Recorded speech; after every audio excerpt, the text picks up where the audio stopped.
All right, welcome back to the Run.down post-game show here on the Strickland YouTube channel. If you're listening to this the day after the Strickland Podcast Network, Knicks finally beat the Nets in the Tom Thibodeau era, 124 to 106. First win versus Brooklyn in 3 years. First time we beat a Ben Simmons team. He finally catches that L. And shout out to Villanova. They fueled us. They fueled us tonight. They fueled this win. Josh Hart and Jalen Brunson combined for 67 points tonight. Just absolutely remarkable stuff from them. I guess we can just start with the worst All-Star snub ever in Jalen Brunson. Absolutely on a tear lately. Third straight 30-point game. 40 points. This is his second time scoring 40 in like the last 6 games or so it was, they said. Yes. He's been absolutely insane. The three ball has been absolutely astronomical. The percentages, the attempts, everything about it, the way he's taking shots, creating shots, it's just masterful. Like I don't think there's any other way to describe it. Yeah. How'd you guys feel about Jalen Brunson's performance, I guess, just to start things off? He's him. And that's all I gotta say. He's him. Wow, that was riveting. That was riveting. Succinct. It was succinct, but it really covers the point of like what Jalen Brunson means for this team. First of all, Jalen Brown needs to take one for the team and sit the fuck out. First of all, in the East, like what the hell's going on? We got Jalen Brown saying, "Oh, I'm taking it day by day," and he got Joel Embiid. He's like, "I don't know, I'm questionable every night, so I don't know." Who's gonna play? Jalen Brunson will play. Jalen Brunson loves white people in Salt Lake City, Utah. So wow. I think Jalen Brunson will play. So you should let him play in the All-Star game. But I digress. I thought he played. I mean, he was awesome, obviously offensively, but like. He just gets everything in order for this team, and they can have a night like. Look, we'll talk about RJ. I mean, I don't really know what there's to say about him at this point. It's like a basket case, but like the fact that you can have him go 2 of 8. He's 2 of 8 from the field, had 4 points tonight, and Brunson's ability to just make tough shots in isolation, in stagnant sets doesn't really matter, is huge. And like, I don't know, like Randall wasn't terrible or anything tonight, but he was 7 of 17, 18 points. Like so your other 2 top guys didn't really, get it going today on any kind of level. And this guy just calmly drops 40. And so like he's carrying the starters effectively in that sense. And then you also, then you go to the bench and you're getting, I mean, Hart had even if you took away Hart's fucking threes today, he had 27 tonight. If you just took away, he didn't make any threes. He'd still have had 15 points. Quickly had 14, 5 and 5. Hartenstein's playing well. Like, I don't know, man. This team is really good. Brunson's at the heart of it, obviously, as is Randall, who's been really good this year, obviously. But I don't know, man. Like Mitch comes back, this team is not.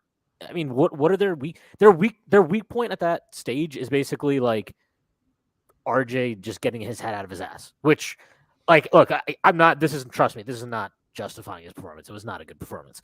But I actually thought his defense looked better, much better today. Like he was actively closing out on guys and fighting over screens, which was amazing to see because I haven't seen that in like a year and a half or something.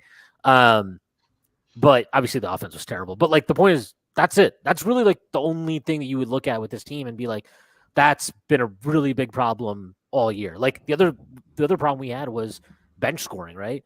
And I don't think Hart's not going to score 27, obviously, off the bench every night.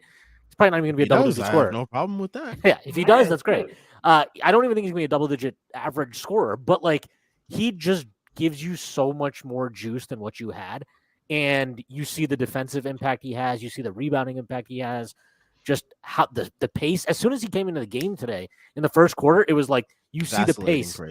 The pace picks up. And same thing happened against Utah. So, again, like I said this on the pod that we dropped today with Chris, but like I don't think this front office gets enough credit for just like, it's funny, right? People are always like, "Oh, like I just want the Knicks to rebuild and do it the right way and take their time and take the steps and all this shit." And like, they're doing that now. yeah, they've done that with this front office, and it takes time. It takes their 3 off seasons basically they had. They had a not good 2021 off season. Obviously, they had to undo a lot of that. But like, look at where they've ended up, and they've made difficult choices and unpopular decisions along the way, right? Like, I mean, Julius Randle after last season, two out of the 3 of us was very ready to sell low on him. But like, that's not just us. That was obviously like a wide, a ton of fans were feeling the same way. Mhm. So it's a big decision as a front office to be like, you know what? We believe into this guy, and we think we get Jalen Brunson here. That's going to unlock or help him out, and he's going to bet. Like, that's an unpopular bet. They made it. Even keeping Julius initially was an unpopular decision. And you kind of like look like every year how they've gone about it, right? I mean, it took them a while to get Jalen Brunson, obviously, but look at what they've done at the guard position, right? They drafted Emmanuel quickly at 25. They drafted Deuce McBride at 36. They tried to sign Kemba Walker. They traded for Derrick Rose. They drafted Rokas, who's still in the pipeline somewhere. Like they've invested resources into that position consistently because they know they need to get an upgrade there. And then they went and they got Brunson this summer. Like they've understood what they've needed to get done. They got it done. And then you look at the move like Josh Hart, like that's, we were all talking about like the bench needs a scorer, the bench, we could use a gunner off the bench, whatever. And I don't know, I probably just forgot that Josh Hart like might be available because I've always loved Josh Hart and I've really wanted him on the Knicks for a while. But like you look at what this team sucks at, right? They don't move the ball quickly. They struggle defensively at the point of attack and just general, wing defense at times. They don't hustle. Yeah, they don't hustle. They don't defensive rebound well. Like they don't make the extra pass, right? Like they're not particularly great at finishing around the rim other than like their bigs being awesome putback guys. Like there's just a lot of things that they got better And at. Josh Hart just checks all the boxes. Yeah, he checks every single box. And like again, it just shows like a front office that's like, hey, we're not going to bottom out. So you can feel about that however you want to feel. But while not bottoming out, they've shown an ability to identify what they're weak at and find reasonable solutions on the market. And like Hart's 27, it's not like you went and traded for 33-year-old Bogdanovich or something. They didn't like trade for PJ Tucker, Yeah. I mean, it's just they've done a really solid job of team building. And obviously, no, they're not perfect, but like no fucking front office is perfect. So I hate when it's like, oh, well, look at the 2021 offseason. Why did they draft Obi if they're going to keep Randall? They fucked up a few things. So there's a few things they could have done better. But if you're actually fucking miserable watching this team and miserable about the fact that they went and put a first round pick on the table for Josh Hart because they think that this team, by all the metrics, they're buying what they've been cooking. Like, what are they? So they're 32-27 now. They've gone 22-14 since the rotation changes. So if you do the math, that is probably just under a 50 win pace. No, that's a 50.1 win pace. That's it. Like, why do you think they went and got Josh Hart? Because we all talked about it. Deuce McBride was the weak spot in the rotation. That's not a knock on Deuce. It's just a hard position for him to be in. And they went and immediately upgraded that for a guy who, one, is almost definitely going to stay, two, walked in with like the biggest smile on anybody's fucking face, and three, is just like adds to the vibes. Like, he adds to the good vibes around the team. He already feels like he's been here for fucking like 7 years. And this game was straight vibes. Yeah, and he's a fun player to add to a fun team. And he has a skill set that makes sense with a lot of these guys. And by the way, as I said, I'm spreading the IQ Hart bench Voltron gospel. Those guys together are going to fucking kill. Like, they are going to fucking kill. They are such an annoying defensive pairing for opponents. And the best part about that is because Tibbs now trusts quickly to play alongside Brunson, you're going to get Brunson IQ Hart minutes, which are going to be fucking awesome. So, yeah, like, this team is literally an RJ Barrett's not being a moody fucking teenager away from really being a fucking problem for anybody. At least, like, not Boston and Milwaukee, but like, that all the other guys. We beat them. Whatever. Okay, all right. We beat Giannis, Boston. Giannis gonna have to see Josh Hart in the playoffs. I don't know if he can deal with that. The problem is Randall is gonna have to see Giannis, and he's not fared too well against him. That's why we had the bench mob. That's why we had the bench mob, bro. Come on. You think Joe Ingles gonna wet us up for 5 games? No, wait. I'm joking. He might. Please, You're tempting fate. Please let me Yeah, stop. don't tempt fate. Joe Harris fucking sucks, by the way. Speak the gun. Are we just dunk? You just dunk in the nest now? Like, let's get to the bullshit. Come on. Are we gonna? I mean, okay. I mean, yeah. Fuck Ron Sharp, by the way. What? What did he do to you? He just asked. I don't know, man. No, I really don't understand. Like there was so much. I love that we were able to just like punk the Nets tonight with like 124 on their heads, off 54% shooting and like what 15 for 15 of 34 from three. After all that hype about, oh man, look at the Nets, they got all this length, they got all this defensive versatility, and we just beat the shit out of them. No, I actually do buy, like, it's annoying that they have the kind of lead they do in the standings, because that group is like, they just have like 10, 12 guys that are just at least legitimate rotation caliber guys on that roster. Like, they're gonna win enough games probably to stick in that 4 or 5 seed area. Nope. I think so. They can't score. They can't score. I agree, but I think they'll defend. The thing is, this is crazy to say. I actually think because like Brunson is the god of terrible shot making, like I don't think their defense was that bad today. It wasn't that bad today. I just think it didn't matter. Brunson was like, yeah, I don't care, dude. I'm gonna drop 40 on you right now, which he only did. Thanks, Ryan Russillo pointed out. He only did that because of all the free throws that he generates. They're calling him the new Harden, by the way. I hope he doesn't show that. But yeah, like I mean, look, this team's fucking awesome. They're really fun. They're young. They have plenty of upside moving forward. And like, this is why, like, I don't really, if anything, like, even if like Tyrese despises RJ, but like I think even Tyrese would tell you that RJ is probably not like the level he's been at the last week is probably something he's capable of improving upon.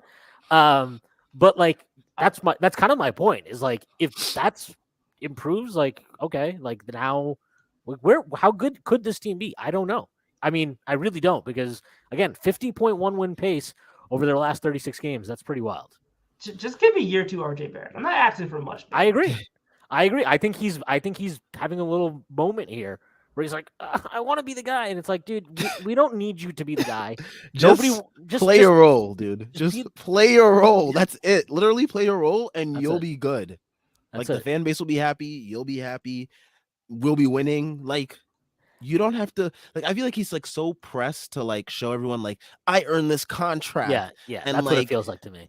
It's like, bro, you don't have to like prove that. Like, you were doing just fine. Like, you don't have to be the 25 point per game scorer you were at the end of last year. And I think the difference between him and a guy like Quickly is, even if Quickly, like, we've seen him have horrible shooting and scoring, he still gives you everything else. Yeah, he gives you everything else. Like, RJ's letting his bullshit offensively and probably being a little annoyed that, like, you know, he's not going to be above Randall or Brunson in the offense. He's not going to be at the same level as his peers are in his draft class. And I like get Garland and Ja and Zion. Yeah, and I think I totally understand that frustration. I think like it's actually like kind of a normal thing at times for young guys to have to go through that.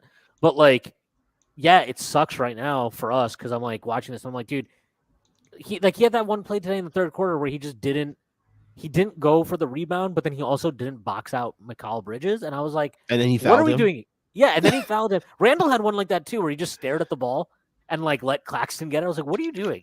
But yeah, I mean, look, he's got to snap out of it, and that would be great whenever that happens. But like, I'm not going to let that bring me down, because I think this team is fucking fun to watch. I think they're playing really well.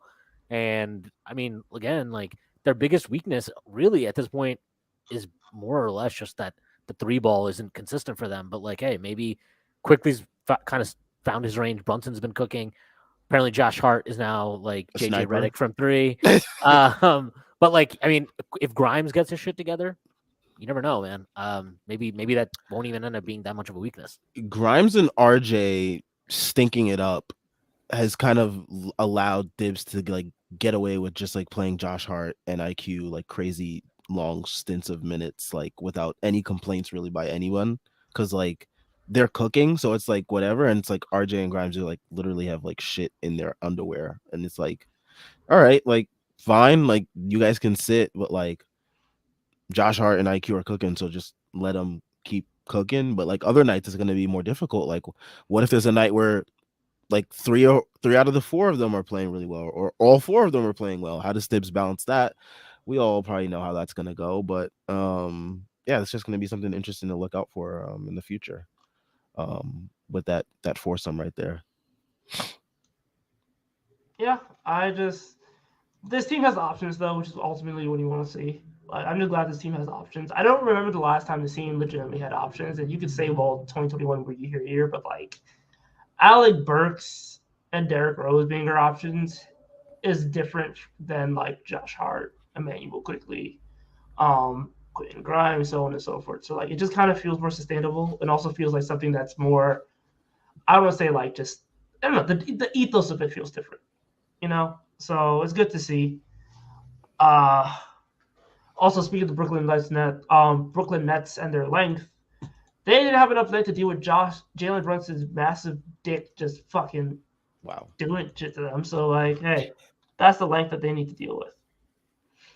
I mean, like his efficiency tonight, Jalen Brunson was absolutely insane. 15 of 21, can't hit his free throws, 6 of 9 from 3. The free throws is annoying because he could have easily had like close to 50.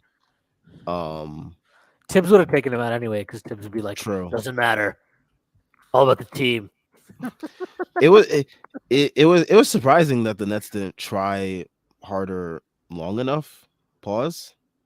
I'm surprised they didn't try zone at all because they fucked us up with the zone in the last game for a little bit. So and they would have absolutely wrecked us with zone with all those long arms of Bridges and Spencer and Finney Smith. Mikal Bridges was thinking about coming home.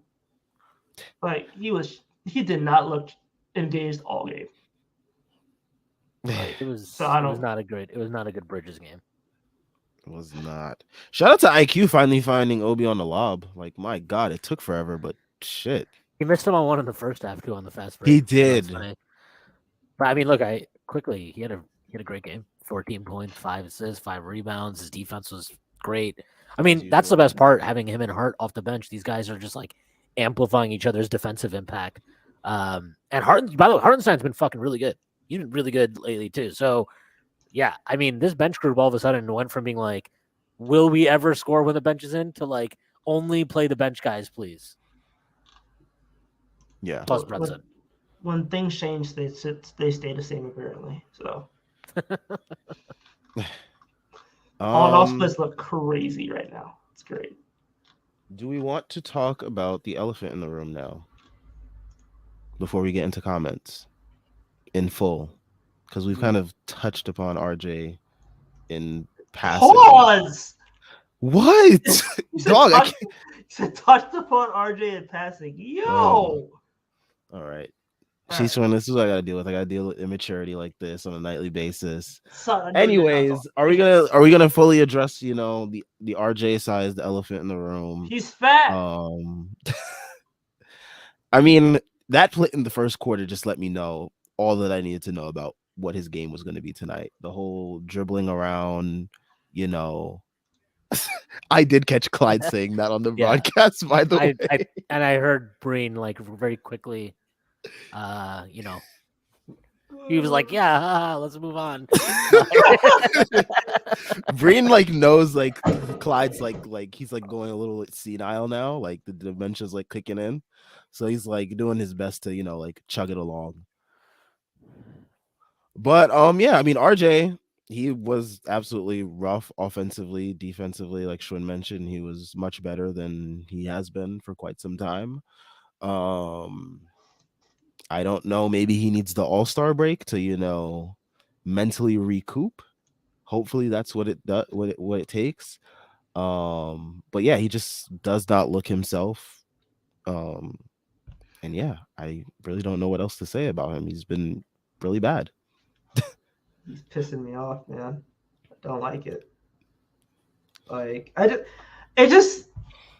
the scoring was already like kind of mid, but like the fact that he can't even do stuff like off spot ups anymore is really discouraging.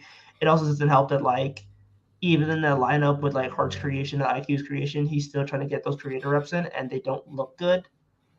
Um, I there's nothing that he's doing right now that's like good. Like his rim pressure is even like falling off a bit. He's like rim pressuring, but it hasn't resulted in like anything positive. So it's just like He's getting stifled at the rim. Like he's trying to take on Nick Claxton, who's been one of the best defenders in the league this year. Like that's what happens when aren't really, I guess, like craftier or more decisive about which drives you take and shit like that. But yeah. Yeah, so like there's just nothing really encouraging right now. You hope that he can figure it out. Because if he could just give you decent games, like give me December RJ Barrett, and this team is legitimately like steamrolling right now. So yeah, I'm just gonna say this. I still wouldn't trade RJ right now. Unless I'm not there yet. Unless it was for like the Knicks can afford to be picky. They have a good team. A lot of this team is entering their prime or not even close to their prime. Like it's a young team, so I think they have time on their side here. I'm looking at this team and I'm like, what would actually elevate the roster? Like, because I think I've seen enough that I think this team is like solidly good playoff team level. How do you get to that? How do you bump up into okay? Now we can do more than maybe win a playoff series if we get the right matchup. How do we get to okay? We could actually push at the top end of the East. And I feel like for that, you ultimately are looking at we need a strong wing scorer. Like basic, like what Tyree said, right? December RJ was a really strong wing scorer. I think if you get that guy, if that's RJ himself doing it, or if you need to go acquire that, you can do that. But I'm not trading him. Like I've seen like so many people talking about let's trade RJ for Mikal Bridges. What does Mikal Bridges do for you? Like, I'm sorry, I think he's a good player, but every time I see people talk about this guy, it's like he's fucking Michael Jordan or something. He can't create offense. He is like he's a good defender, a very good team defender. I don't think he's a lockdown defender. I've never thought that about him. I don't think he's like a throw him on an island against somebody and he'll just lock them up. Like, no, I don't think that. Like, I'm sorry, trading somebody like RJ for Mikal Bridges, that's just you being. That's basically like, hey, we just want to make sure that we get to the second round, hopefully every year, but we have no ambition beyond that. Like, I'm sorry, if you're trading RJ, that's I understand why people are there already, but like to me, I'm not really considering trading him unless I can upgrade at his position. And guess what? Go find those guys around the league, and if you find them, good luck trying to convince their teams to trade them. I'm not trading him for Mikal Bridges. I don't give a fuck about OG Anunoby who can't dribble and just fucking pumps iron in the gym. Like, I don't care, bro. We don't need more bodybuilders. We need like somebody who's an actual talented wing scorer. And again, that could be RJ or in time maybe. But if not, that's what I'm using him to go get. I am not using him to go get another fucking role player. Like we literally just got Josh Hart for a protected first round pick. Like you don't need to you can if you want to go get Mikal Bridges or well apparently Brooklyn wouldn't take 4 fucking first round picks from him, so what do I know? But like I just don't care about getting guys like that. Like I don't think that actually moves the needle too much for this team. I think that just it gives us better depth and like better regular season performance for sure. I don't think it actually elevates you as a team or changes your ceiling in a meaningful way. I think my pushback to that is, first of all, I think I'm like near the point where I'm like RJ might be sunk cost.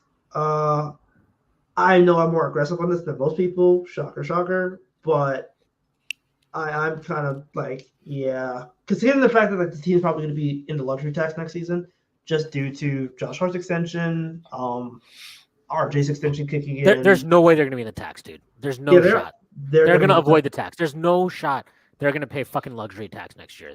It'll be a small amount, but they'll probably be in the luxury tax. I don't think they'll. I think they'll avoid the tax altogether. I bet you they'll do a bunch of fucking draft day gymnastics to trade their pick down and get to a lower cap hold. I think they'll do whatever they need to. Just even again, if they trade Obi into somebody's space just to get like draft capital, they can use the full MLE. They can re-sign Hart. and they should still be under the tax. I think they'll be fine. Okay, we'll see. I mean, I'm not Brock Aller, but from what I've seen of the cap, like I don't know if they can get to 15 players and also be able to stay on the tax with Hart money kicking in and We shouldn't Arjun's money sign kicking 15 players. We have 13 right now, and I feel completely fine with that. By the way, I mean, I think they're going to get to 15 at some point. But not this season. I'm talking about next season. I think they'll only sign like 14. I think they'll sign 14. But Stanley Johnson's free. Pick up Stanley Johnson. Yeah, I was actually thinking that would actually be like a smart little, just take him on a minimum or something. Yeah, we like Stanimals. But yeah, I think Stanimals. You said it like it was a snack or something. Yeah, Stanimal. Yeah, they call him Stanimal. But my TV is mounted, Larry. I can't do anything about it. Girl. Anyway, I think where I'm at with RJ is like, do you want to take advantage of Brunson's contract? You want to take advantage of Randall's contract being so cheap. You also want to take advantage of IQ being cheap and Grimes being cheap.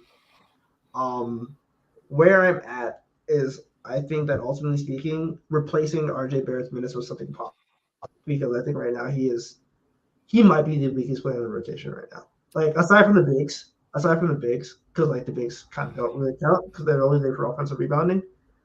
And Jericho Sims was third string center. So I think where you're at right now is like if you replace him with like a positive player, like McCall is probably not better than RJ Barrett in terms of like scoring, but like his defense would help, his shooting would help. I disagree with the fact he's a creator. I don't think he's like obviously he's not fucking like what X wing score. He's not like Jason Tatum with it, but like I think he's a decent enough connector.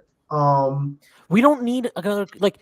We have connectors. I legitimately think I'm just like at this point I would rather just have his minutes be somebody a positive. Like if you just have good basketball players who are positives across the board, I think you're a really good team to beat. Yeah, you're a really good team that's not going to do anything in the playoffs. Like you need to like if the Knicks actually want to, I'm not talking about getting better in the regular season. I give that to you. If you just swapped RJ Barrett for McCall Bridges right now, the Knicks are a better basketball team in the regular season, no question. They're probably a better playoff team. That's not my point though. I don't think McCall Bridges meaningfully changes what the ceiling of the team is. That's what you need to save RJ for, whether that be him bouncing back, and like Kevin pointed out, have to pull a Randall with RJ next season, just hold on to him, and hope he rebuilds his value. Like that's kind of where I'm at with him. But I'm either trying like he needs to either take that leap as an offensive creator, offensive hub, scorer, however you want to put it, or he needs to be the main piece that you use to go out and get that guy. McCall Bridges is not that guy. He's not. And you know what? I don't want to trade shit for McCall Bridges, right? I think you can draft guys like that. I think this front office has definitely shown that they identified that talent. And I think we've found that like they can get value on the margins in free agency and in trades and in the draft. Like, I mean, look, obviously that 2020-21 or that 2021 offseason wasn't great, but like Alec Burks was a good player for us, like they kept him and that was smart. He was a good player for us. Like they went out and got Rose for nothing, right? At that time, I mean, he was a great fucking value. They got quickly the 25th pick. Like they have found a way to find guys to fill in the gaps on the margin in the rotation at small cost. But to get where you want this team to go, like that is what you need RJ for. Again, whether that be himself getting his head out of his ass, or if he's the headline piece in a trade going out. But that's what you need. So I'm not trading him. I'm not trading him for McCall Bridges. McCall Bridges is not doing anything for me. I'm sorry. I'm not. Sean, what about this proposition? What if McCall came with Jay Wright replacing Thibs? I like Jay Wright a lot. I still don't know.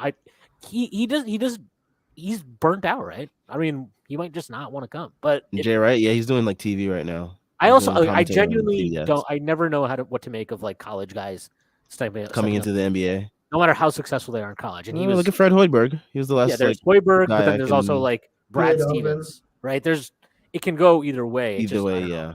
But yeah, I mean, look, I McCall Bridges, good player. If you could get him for like what we paid for Josh Hart or something, I'd be like, cool, let's do that. I mean, you're never getting from the Nets, by the way. So this is a hypothetical. Right.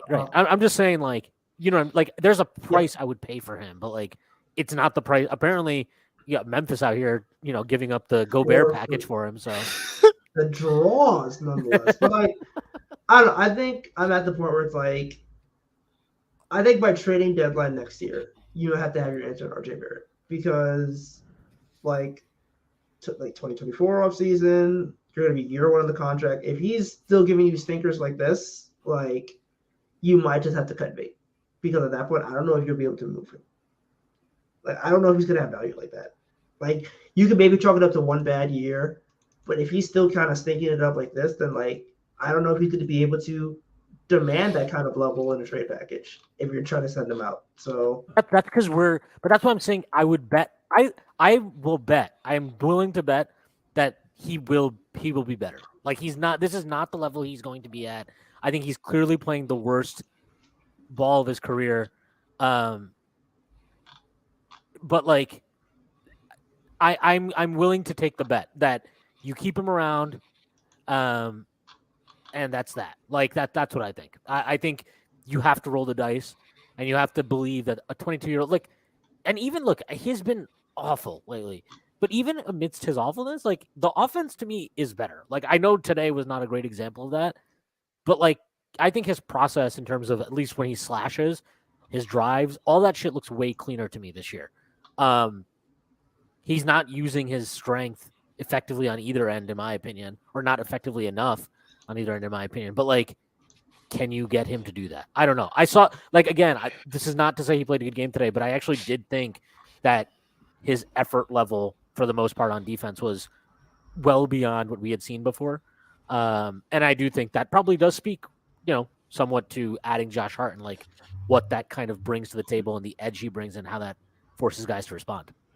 He had a Randall moment today with Royce O'Neal. yeah, I don't know what the fuck that was.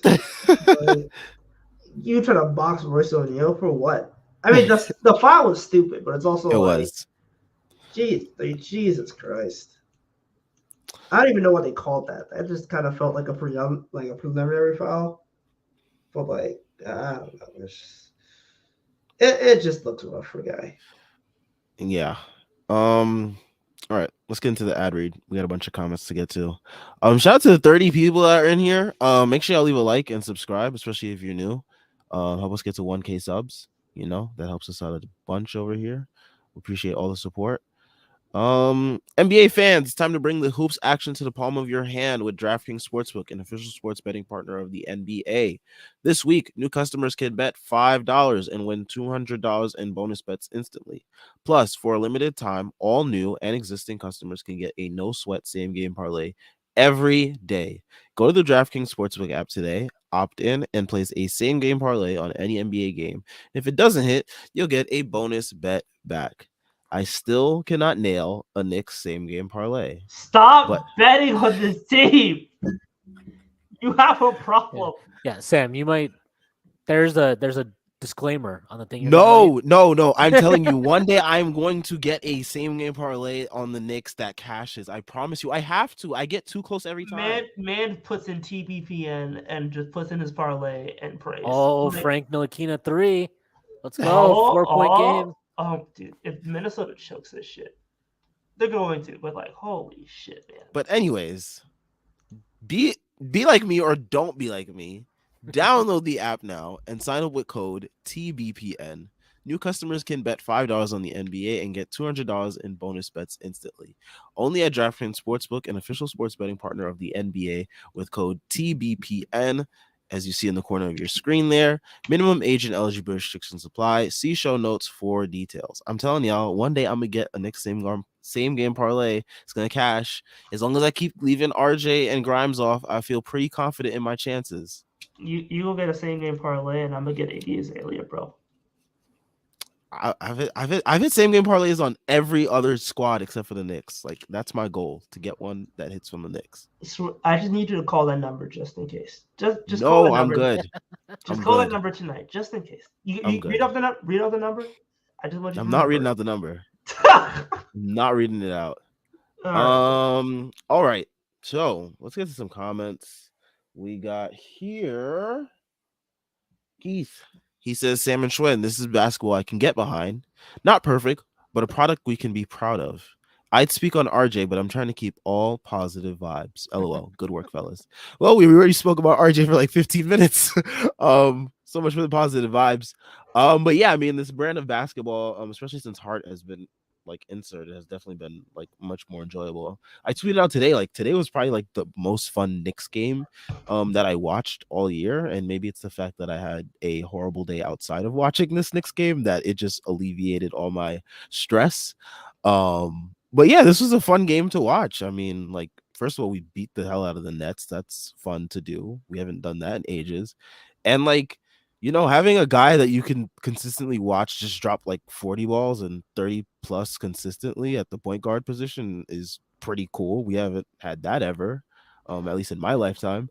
And then having like a guy like Josh Hart, who we just acquired, he's already making himself a fan favorite by doing all the dirty work, and then he's become, like Schwinn said, JJ Redick from 3 now. So it's like, what more can you ask for? Yeah, we love Josh Hart around these parts. Shout out to Cam Reddish, who went 0 for 3 and got a quick hook today. Yeah. But remember, Cam Reddish can swing hezzy better than Josh Hart can. So that means that he's a can better he? player. I'm pretty sure. I think Hart's a better dribbler than him. Yeah, I know. He's no, look, I'm not gonna shit on Reddish. I don't really care. He's not on the I team will. anymore. You can. I don't care. will. I don't care. He's not on the team anymore. He didn't bother me when he was here with being an asshole or anything. His fans I think he kept it pretty professional when in his introductory press conference in Portland, more professional than Tibbs did when he was given the opportunity to answer a question about Cam Reddish. But yeah, the vibes are good. The vibes are very good. And man, I can't tell you how excited I am to watch Quickly and Josh Hart for the rest of the year. Those guys are fucking awesome. Defensively, they are just havoc. And at some point, Grimes is gonna like get back to like being good. So I'm not that worried about it. I'm really this is kind of like why I think the RJ conversation is a little bit much too. Just like I'm like he's not playing well. He's definitely not playing well. Nobody can deny that. But it's not too much of a detriment to the team. Yeah, and with like Grimes is going through a similar slump. Obviously not. It's not the same thing because for a variety of reasons. But like he is struggling right now. But like this happens with young players. Like this is what development is. Like they're not going to just be steady performers linear the entire growth. Way. Like we saw this with Quickly last year. Quickly like couldn't make a shot for like a month and a half. And people were like, "Oh my god, he's generous." He could not make a shot until like that game against Brooklyn, where like we. Whatever it is, like the point is, like even then, like amidst all that, I was still like, I don't care. The team still plays better with him on the floor. I just keep playing him, and that's how I feel about Grimes. Obviously, can't say that about RJ right now, but I'm like, I similarly think that like, again, I don't know if RJ he's going to be the guy, whatever, but like. He's not going to be this bad the rest of his career or whatever. This is just like, this is outlier bad, the level he's playing at right now. So I feel comfortable assuming that 22-year-olds will improve and get better. And that's pretty exciting to me because this team is already playing at a very high level, even without them performing as well as others on the team. Man, I'm just like envisioning like peak Knicks basketball with like Mitch back and then those two finally getting their head out of their ass, like Grimes actually like setting his feet on jumpers and RJ like not doing whatever he's doing right now. Like that is a formidable team, I think, in these playoffs. I mean, I already said that I liked our chances against like Cleveland in a matchup, but like I'd like them even more with like everything going right for us. Can you just imagine a series where we could throw like IQ, Grimes, Hart, and Deuce on Garland and Mitchell, and then like Mitchell still having flashbacks from last season where Brunson gave him that work?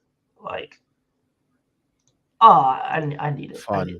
Plus, we would play them on the road for the first 2 games, so we're winning the series. Fun times ahead. Fun times ahead. All right, let's see what else we got. Walt Clyde Frazier says Deuce would be nice in a 10-man rotation. I don't know. There were a few stretches where I wish he was guarding Dinwiddie. At the very least, he should be situational, not Thibs's version of situational, though. I see what he's saying there. At least like it would be like situational in terms of like matchup. If like someone's giving us a hard time, I guess on the perimeter, just throw Deuce on them for a couple possessions, I guess. If that's what he's getting at, but I don't know. I feel like Dinwiddie was just making bullshit, like, and also he was getting like this insane whistle. So like I'm not really gonna look too much into that Dinwiddie thing. But yeah. Yeah, in the second half, he did get a whistle and he started crying, and then like they couldn't score. So that second half was just art, man. Dude, Dinwiddie is brutal. Like he's just such a annoying player to watch. All he's doing is crying and trying. He's the biggest foul baiter, man. It's actually miserable to watch this guy. Yeah. Sean, we have some allegations in the chat versus you. You are the actual owner of the Kristen Bernard account, apparently. Man, Calling you a net apologist. that would be news to me since since I'm blocked by Kristen F. You wanted she had blocked me for the dumbest thing too. She blocked me because I think I said something like, this is going a while back, like maybe like 5, 6, 7 years ago when Isaiah Thomas was still on the Celtics. I think I said something like, I think before the season I was like, oh, you know, like I think I was talking to somebody else about the Celtics, and I was like, I think they're like a 50+ win team, which they ended up being, by the way. And she jumped in. She's like, "Oh yeah, I'm sure they're adding Joakim Noah and Derrick Rose made the Knicks a 50+ win team." I'm like, "We're not talking about the fucking Knicks, idiot! Like, what's wrong with you, psycho?" Larry Israel says RJ's got to know big shots will be there for him if he plays defense. I mean, yeah, I mean he's someone that's always gotten the ball like pretty like I think a fair amount in like the fourth quarter and stuff like that when it's time for him to hit a big shot, and he's hit them quite a few times. But you know, I think more so with RJ, he's trying to prove a point. Like, oh, I just got this contract, so like now I have to prove that like I'm worth the contract, and like you prove you're worth their contract by just like playing your role and excelling at it. Like, and he's not doing that, which sucks. So yeah, I think once he buys into the idea that he's just like a really good glue guy, like a high end glue guy, that can go off for like 30 a night if he needs to, but like it's not necessary. Just be McCall Bridges. Just be our McCall Bridges. That's it. Kevin Stern says Thibs just said Josh Hart at Villanova reminded him of Jimmy Butler at Marquette. Is Thibs drunk? No, he's never leaving this team, by the way. Bro, Tom Thibodeau will represent Josh Hart in negotiations. Are you kidding me? That's a wild statement. What's next? Emmanuel quickly reminds you of fucking Allen Iverson at Georgetown. Like, what is going on here? That would be a fair comp. Not gonna lie. You know what? Fair. But like, Jesus Christ, Brad the Port were like, dude, I don't think you realize how much Tibbs likes Josh Hart. Like, if Tibbs was a junkie, this is like giving Tibbs like a hit of like adrenaline. Like, his erection has lasted more than 4 hours. Absolutely. Wow. That man got Josh Hart, and he got Josh Hart, and like, I swear to God, Tom Thibodeau could not stop smiling. Like he's hugging him like a son. Yeah, I mean, God. I guess that's cool. I really don't want to talk. Really don't want to talk about Tibbs. That's fine. Yeah, it's good for him that he likes a basketball player the team traded for instead of being a miserable man-child baby about it. Oh wow! So Nets, Heat, and Hawks all lost tonight. So that's definitely good for us. I know that. With the Heat, we are right behind them for what is it, 6th or 5th? What is it? 6th. It's 6th, right? Yes. So let me take a look at the standings real quick. All right, yeah. So we are half game back of the Heat. We are 2 back of Brooklyn. Oh, okay. And we put Brooklyn one more time. That's interesting. It is. Again, I think that the Knicks probably end up getting 5th. So especially if they're able to beat the Heat. Like if you beat the Heat 2 more times, 2 out of those 3 games, you have tiebreaker against the Heat, and I feel like the team ends up getting fifth. Yeah. So for all the talk about the automatic fourth seed, the automatic fifth seed is going to be even better. So fifth seed versus Cleveland. I'm telling you, man, the matchup that was promised. Yeah. Adam Silver wants the ratings. I don't mind. Schwinn, you were getting comments about your goatee. So shout out to your goatee. Thank you, Kevin.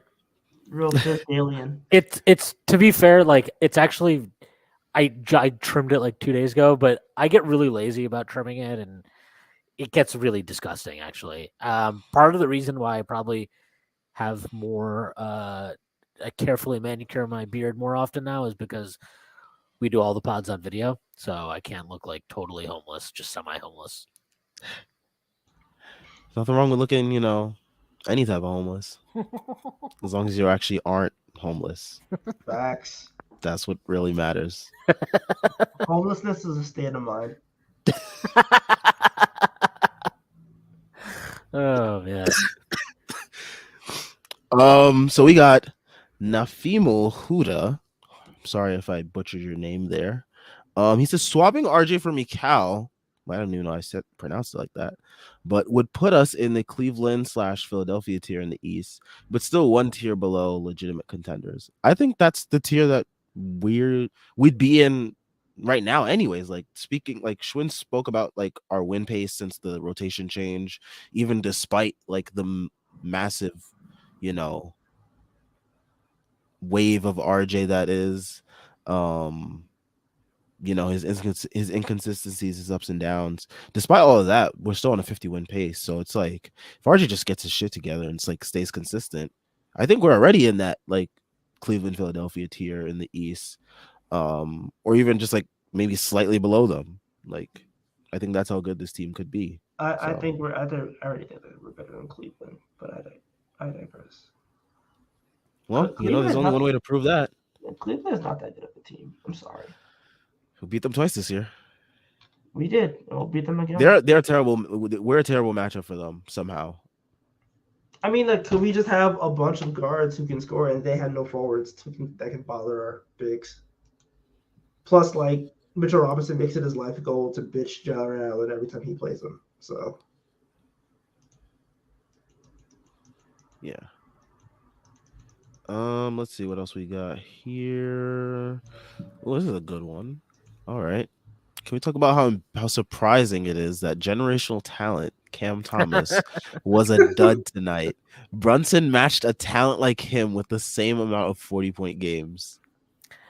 Yeah, I mean, the thing with NBA players is if you just give them usage, a lot of them will get numbers. Yeah. So it's like not like I'm not even trying to shit on Cam Thomas. I actually think he probably ends up being like a really good sixth man at some point in his career. Maybe not, maybe in Brooklyn, somewhere else. I don't know.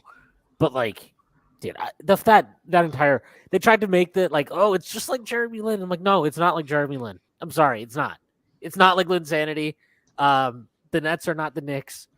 Nobody gives a fuck about the Nets. I'm very happy that they sold out a section today so they could watch their team get fucking curb stomped by the Knicks. They should call it Cam Mania. Mr. Whammy, him and Nets Daily can get together in their old age home and fucking, Jesus Christ. Watch these Nets games. They can go hang out with Livia Soprano in Green Grove, maybe. Yeah, no, they're whatever. Like I don't like. I actually don't really hate like what they ended up getting for Kevin Durant because it's like you're not gonna get anything close to Kevin Durant whenever you trade him. But like, I mean, they have these picks from Phoenix. They don't control their own picks for a long time. They have like a lot of good 3-and-D guys, but they don't. Their creator right now is fucking Spencer Dinwiddie. So, like that's not going to be a very dynamic team. And I actually saw somebody, I think it was Shamit Dua, tweet this out the other day, but he was saying like they might actually have the roster that makes it feasible to trade for Trae Young. because like they can actually protect him defensively. I was like, that's actually like a pretty interesting idea. And I think that would probably be good for the Hawks too, but they won't do it. But like that's effectively what they have to do, right? Because they don't control their own picks until what is it, like 2028 or something. They have to. They're gonna have to swing a trade somehow for a star. But look, not everybody you can use their connections, their lifelong connections, to land a all-star caliber guard in free agency for a below market value deal. So good luck to them. I'm sure that Sean Marks will definitely figure it out because he's really smart, has a great plan, and definitely isn't a fucking idiot. Damn, he should probably move. He should move back to like he's from New Zealand, right? I bet you that fucking guy like lives in that Hobbit place where they have all the like the Shire, where they have all the fucking old ass Lord of the Rings things.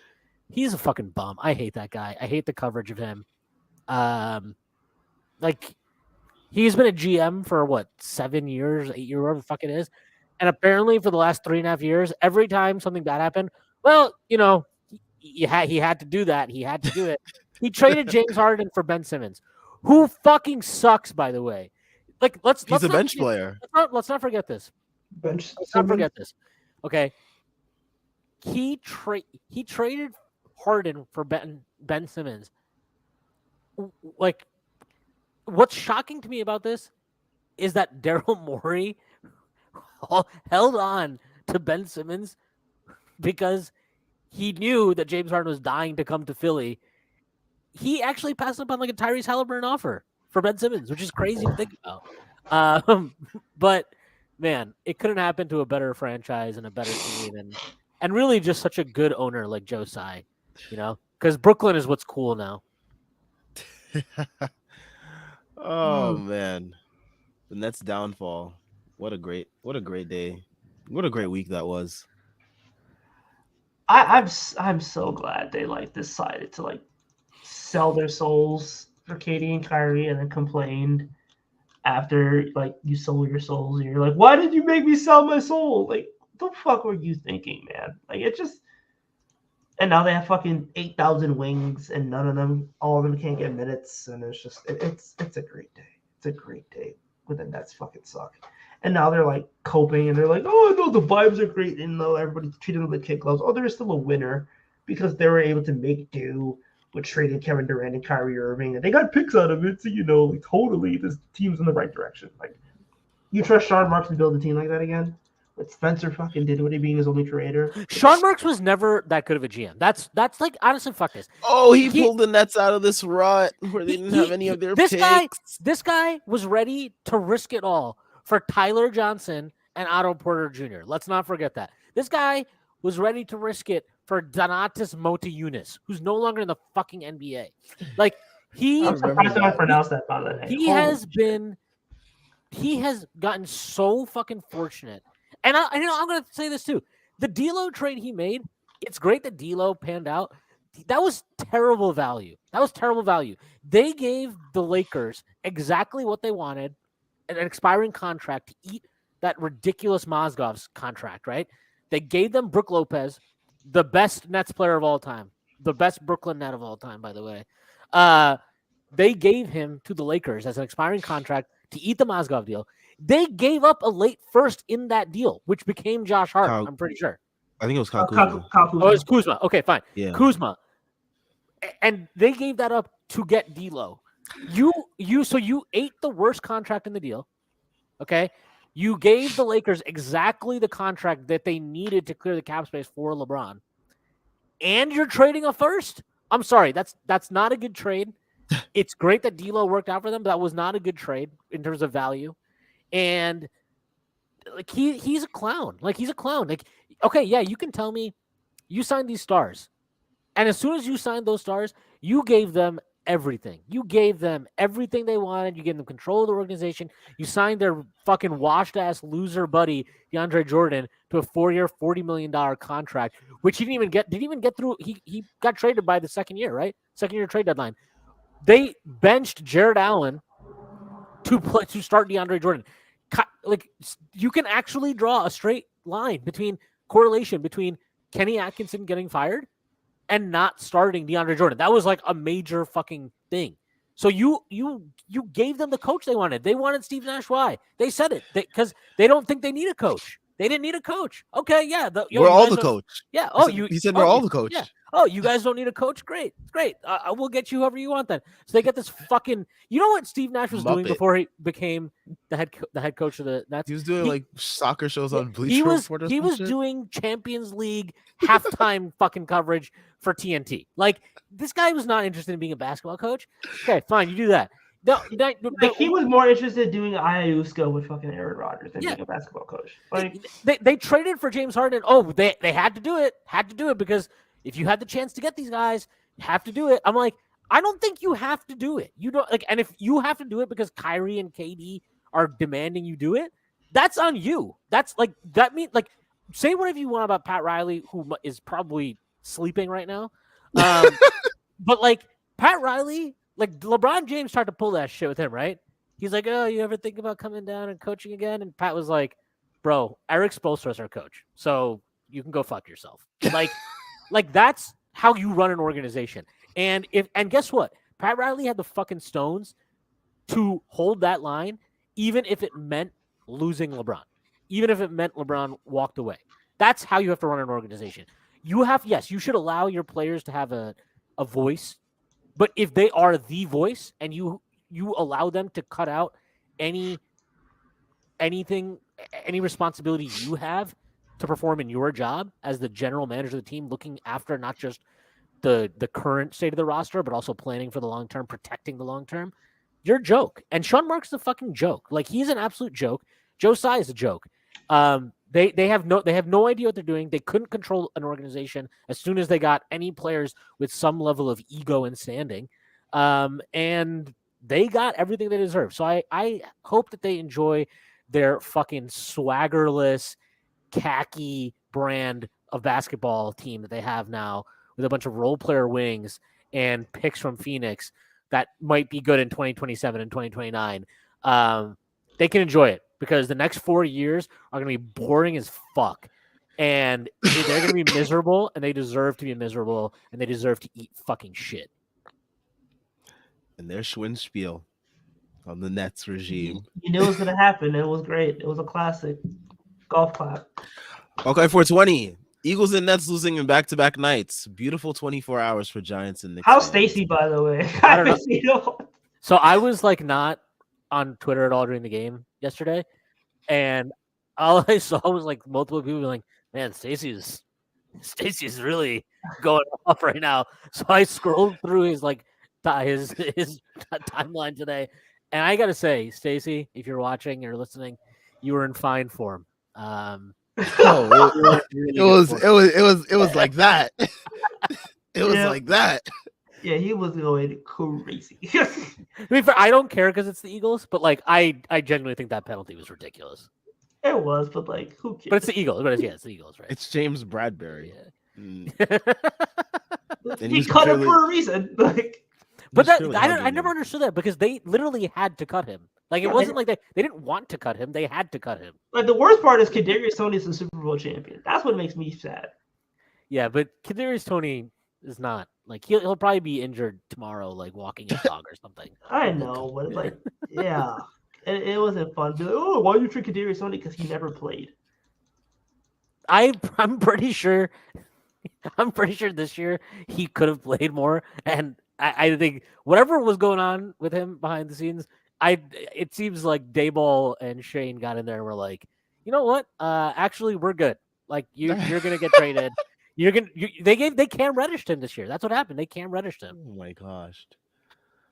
Speaking of Cam, he is like 0 for 5 now, whatever it is. Y'all all right, Tyrese. Y'all let one game trick y'all. I had a certain crazed nurse in my mentions talking about this 11-point game the other day. So yeah, he's just like until Cam accepts being a role player in the NBA, he's not going to go far. It's crazy because he could be a really good role player. That's the most. No, he can be Paul George. What do you understand, Schwinn? He's supposed to be Paul George. It's wild because man, like good role players make like $100 million now. Dude, Like, just go be a good role player. What the fuck is wrong with you? no, but I want to make $200 million. You don't understand. And I want to dribble as much as I please. If I can't tween Hezzy, I can't be me.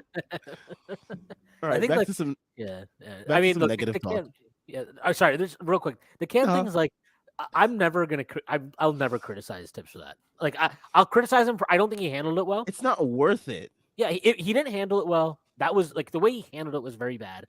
The organization also made a mistake getting a player like Cam and not making it clear or enforcing on Tibbs like, hey, it doesn't matter that you don't like him. He's got to play XYZ amount of minutes, right?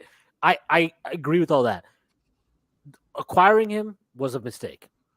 What they did when they sat him and now traded him, that's not the mistake. That's them owning that they have made a mistake and moving on. And isn't that what we want? Like, that's what we were saying last year, right? Like, okay, dude, you signed Evan Fournier, but like, does he need to start every game over like an Emmanuel Quickly or Alec Burke? Like owning mistakes and moving on is probably one of the best things you can do as an organization because you're never going to nail every decision.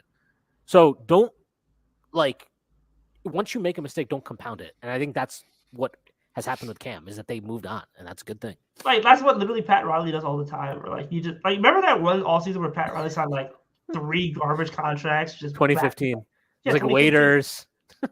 Waiters. It was they matched Tyler Johnson. Waiters, Tyler Johnson. What's his name? James Whiteside. Johnson. Oh yeah, Whiteside. Yeah, like and they James Johnson. Yep, and they signed all these garbage contracts, and they were able to pivot off of it as soon as they realized, okay, yeah, these guys are good. So like, they got Bam, and then they realized, okay, Bam's better than Whiteside, and they like, pivoted off of Bam, and it's like a good front office is able to extract value in player acquisition, and they're able to pivot off of bad mistakes quickly, and that's what the Knicks did. Like for all the shit we can talk about, some people are gonna be like they traded 2 first-round picks for Josh Hart, and it's like no, they traded a protected first-round pick that's going to convey as 2 seconds because the Hornets, God knows, are not making the playoffs. And they're able to get Cam Reddish. They use Cam Reddish and their protected first to get Josh Hart. And if you look at the standings right now, ladies and gentlemen, the Washington Wizards are 9th. So, like, there's a chance that the Knicks could legitimately still get 2 first-round picks in this draft, and both of them might not even be there. They might even get the 15th pick in this draft.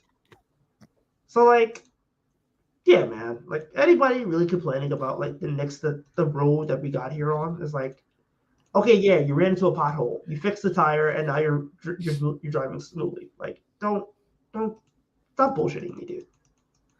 Yeah, I agree. I agree. All right, let's get back to some negative talk, unfortunately.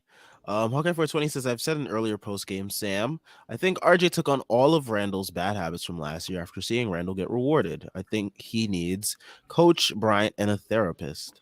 So he needs to go through the whole Julius Randle rebuild his image spiel. I think he's got to get outside his comfort zone. And by that, I mean, like, I think he's got to work with people he's not worked with this offseason. Phil Jackson. Stop going to Drew Hanlon. Yeah, look, Drew Hanlon's worked with guys that have improved, right? And I think RJ has improved, but like look at how he's moving right now. He looks way too he looks way too big. Like he looks like he has doodle in his ass. Yeah, and so yeah, he does. And I genuinely think like I don't know who the fuck Quickly works with all the time, but I know look. Quickly works with a lot of our guys, and guys. Yeah, and if you look at what Quickly was doing this offseason, this man wasn't just like sitting in Westchester. He was traveling, he was doing all kinds of shit. But like, that's kind of my point. Is like, I don't doubt that RJ works hard. I doubt that. I do think that he probably isn't working on necessarily the most ideal things. And then you compare compare how he's worked. Like how his development versus a guy like Quickly, who it just feels like, yeah, like yes, sometimes he dips, but like it's been a pretty straightforward, trajectory for him over his 3 seasons. And I mean, at this point, like what is he shooting inside the arc now? It's like 51% or something. He's just found ways to continuously improve all around as a player. And with RJ, it just feels so much more muted. And it's like, man, I don't know who you're working with. I'm not doubting that they're good at their jobs, but like maybe you need to work with different people. I mean, and yeah, maybe he does need Coach Bryant to come down and be like, hey, you want to stop being a fucking asshole, by the way? Like, you want to do that? Because like he's not an asshole in the way that Julius was last year, but what he's doing on the floor, it's like you're being a shitty teammate. And so like he's got to snap out of it. And like look again, like he played poorly today, but today was, in my opinion anyway, was actually like, oh look, RJ's like contesting shots. This is amazing to see. Like I can't believe he actually just raised his hand and got out to a shooter. Wow, what a miracle. But like that shouldn't even be noteworthy, you know? So he's got to figure it out. He's got to snap out of whatever the fuck he's going through. Um, but yeah, I mean, I agree. This is a one for this Met Knicks one. RJ's season is morphing into Randall's 21-22 season. The body language after those heart threes was not good. Hopefully, he has someone in his camp who can tell him to play smarter, and he actually listens.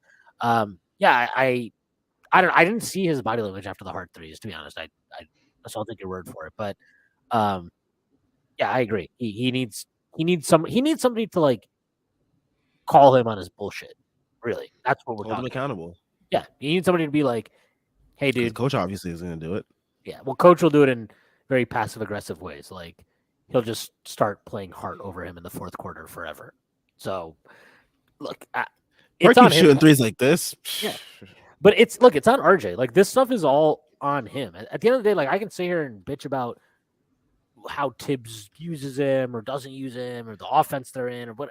But what we're talking about, this as an basic NBA player, stuff, you got to adjust. Yeah, and this basic stuff is not about Tibbs. It's about RJ. He's got to control what he can control, and you know he's got to really like just get back to enjoying like the grind in a way. I feel like he seems like really focused on proving, like you mentioned, Sam, like proving he's just like in his contract and he's a star and he's with those guys in his class, and it's like, man, you got to get over that.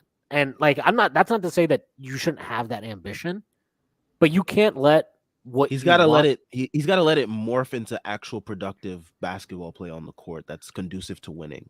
Yeah, and you got paid, bro. Like I'm sorry, like this is not a situation where it's like, oh my god, Tibbs is costing me money. Like no, like this is like you're paid. You've got your contract, you know. And I'm sorry, like you see, like Quickly was 25th pick in the draft. Okay, he was. He came off the bench as a rookie, who behind a point guard who is clearly better than an Alfred Payton. No matter how many fucking idiots wanted to be like, "Oh, Elf is giving us defensive pressure to start the game." That was bullshit, by the way. His dribble penetration is so valuable. Like, shut up. And then last year he was better than Kemba and he's better than Burks, and he came off the bench for them the entire year.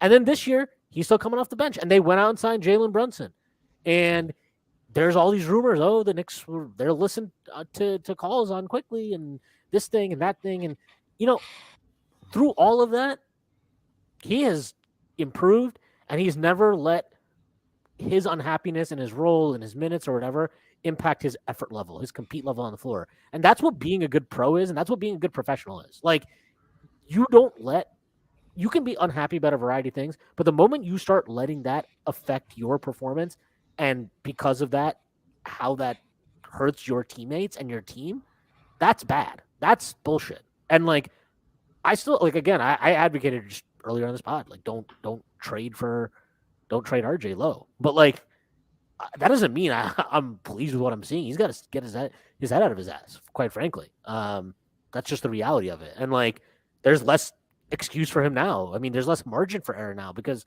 Hart's come in and you can already see what Hart brings to the table. And like to Tyrese's point, I think he made this earlier, was like with Brunson and Randall, you just need more connectors and all that type of stuff. I don't totally agree with that, at least like if we're talking about what we need long term.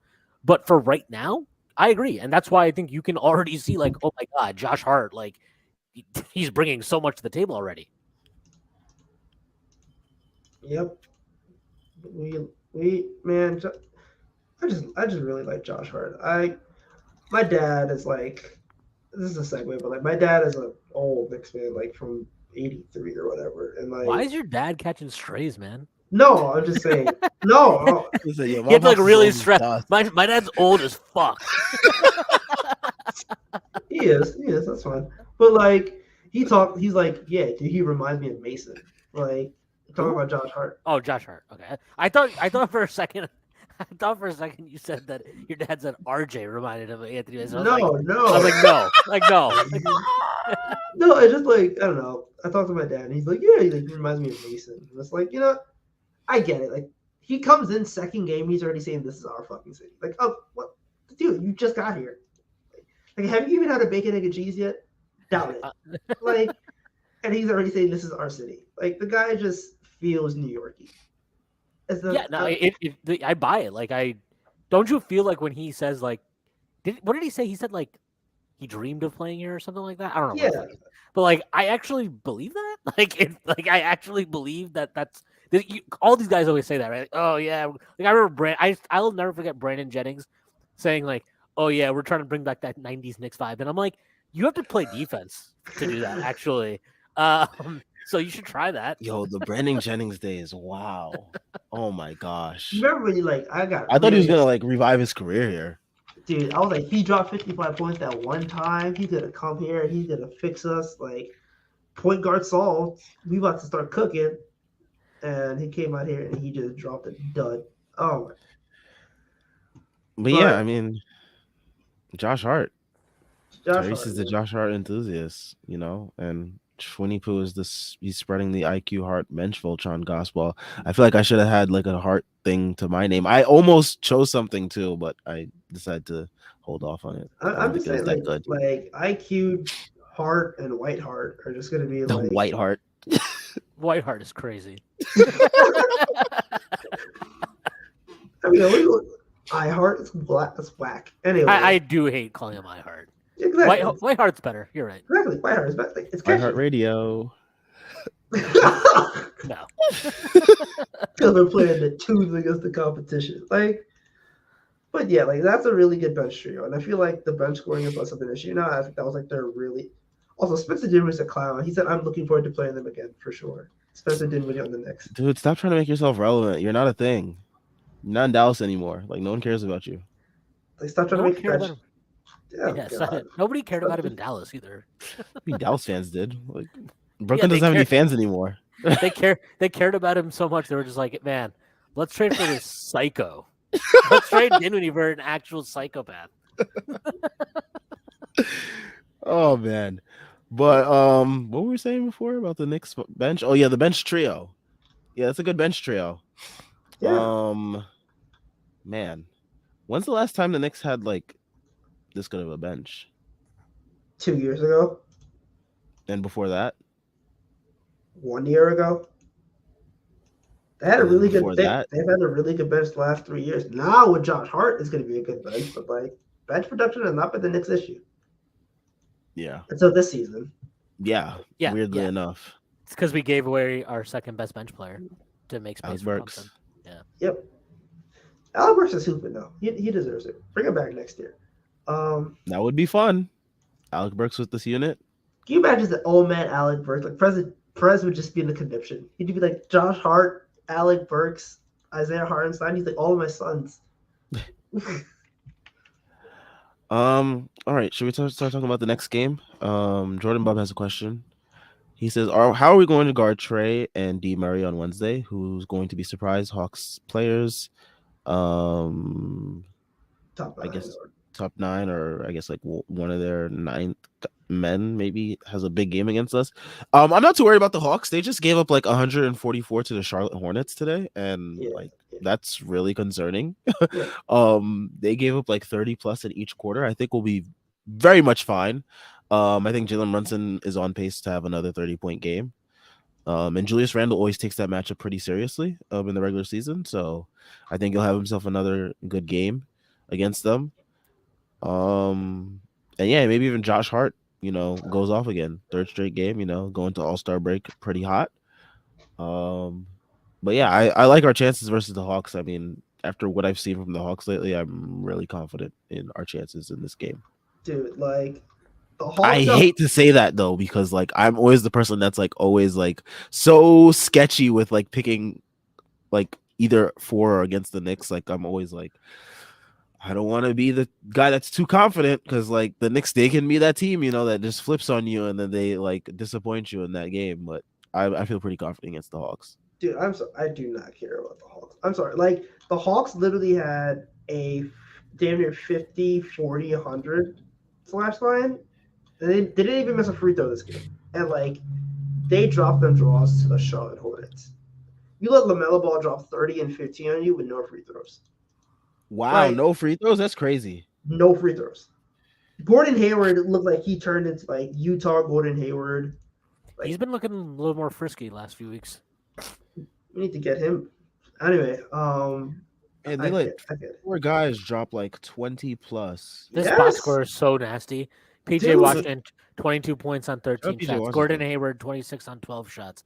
Mark Williams, 15 points on 7 shots. LaMelo Ball, 30 points on 19 shots. Terry Rozier, 29 points on 19 shots. Like, are you fucking serious? This was like the perfect game to put a parlay on. I'm sorry to bring it back to betting, but holy shit. Yeah. This game was just straight in video game numbers. Call the number. But yeah, like I'm sorry, I don't really rate the Hawks that heavily. Like when they lost that game to the Hawks when like Mitch first got injured, I wouldn't be surprised that like that kind of just felt like they're playing without Mitch for the first time, and they were still in that game and they were still pretty competitive. It was just an adjustment period. Yeah, and I just have the feeling I think the Knicks are just like rolling right now, and I feel like they beat the Hawks fairly handedly. Predict Jalen Brunson's final score number, final points total. 27, 4, and 5. 27. He's playing against Trae Young. I mean, I don't know. I think Jalen Brunson might like. He's going up for 35. I'm calling it now. He's going into the All-Star break hot. He gets that last-minute replacement. Jaylen Brown says, "You know what? I'm good. I'm gonna rest my face in a bowl of ice over the weekend. It's swollen, it hurts, whatever." I think he gets in. He drops 35 to make that statement. And he hits 4 threes. Can I read a tweet? Sure. This is from Jamal Collier. Or Collier, I don't know how to pronounce it. Here's a gem from @ESPN Stats Info. The Bulls shot 3 of 21, 14% on 3-pointers tonight. They have shot under 25% on 3-pointers in 4 straight games, the longest streak by any team in NBA history. Let's go. Bulls making history this year. Can you believe they didn't want to? They're so pitiful. Yo, I feel so vindicated for like calling out like they're like making fun of them all year, I got like shit on by Bulls fans like halfway through the year when they were like rolling with Lonzo. Not even just her, but like other people in that fan base because of her. But yeah, man, to get that vindication in the playoffs when DeMar DeRozan shit himself, and then this year when the team just collectively shit themselves, it's been awesome. And the Knicks being good just is like the icing with the cherry on top. Having to hang on to Lonzo Ball's knees being your salvation for being a good team, it got to be the most frustrating experience of a fan. Golly. Did you just say golly? I said golly. Yes, I said golly. That's like the most white thing you've ever said. All right, man. Gee golly, gee whiz. Maybe this is an RJ get right game versus the Hawks. It could be. I think RJ needs the All-Star break. Let's just say. Yeah, he needs to mentally recoup. It needs to be about them white hoes in Salt Lake City. What? Let me tell you what RJ Barrett's not going to be doing. He's not going to be going to Salt Lake City because any NBA player, he's going to be in Miami. I bet you these guys don't even want to go. They're probably like pissed. They're like, I bet Brunson's probably like, dude, I don't even want to make the All-Star game. No, like let me spend my time in New York. I don't need to go to Salt Lake City. Look, listen, if there's one thing Brunson likes besides dropping 40-point bombs is white women. I don't think that's going to be a situation that we have to deal with. The way he was hooking up with Iggy Azalea today, hooking it's up his with. Aura. I said hugging It's up. his aura. I said hugging up with. I didn't say He's hooking got up that with. star aura. Exactly. I think they know. It would be shocking if like Jalen Brunson gets in over James Harden. That really would just signify the downfall. I think that'll happen. My theory is that Harden is being blackballed from the All-Star game this year because he forced that trade from Brooklyn last year. Good. And I think coaches are just like, no, you're not going to get in this year. Good. And I That's bet amazing. if Kyrie didn't get if he didn't get voted in, there's no He would- shot the coaches are voting him in. Not a shot in hell. Yeah, I can see it. I could definitely see it. I mean, well deserved too. Like, fuck James Harden. What are we doing here, man? Sorry, secretly Dr. Umar. It's either Black- Tyrese. It's either Tyrese or it's Mikey Cooks. Black Queens forever, Snow Bunnies never. That Snow Bunnies thing was one of the funniest. That was ridiculous. I couldn't even believe it. Dude, I find myself saying that to myself just repeatedly. That's so fucking funny. Ah. All right. I think have we talked about everything that we could about this game? We didn't mention Randall once, surprisingly. He didn't. It was. But this is how you know the team is good, because like Randall didn't have a great game, and But he didn't have a bad game either. and we won by what? What did we win by? 20 something. Yeah, whatever the fuck. So we won by like 20 or 18, whatever the fuck it is. 18. We won by 18. Mhm. But like you didn't even need him to have a good game to do that. Like that's great. This is like exactly what you want. Like like you said, Sam, he didn't have a bad game. He just didn't have a good game. So I did like eye-popping about it. I did like the possession where he just decided that he should try really hard on defense and fouled Mikal Bridges like 15 times, but somehow didn't get called for one. Star whistles, baby.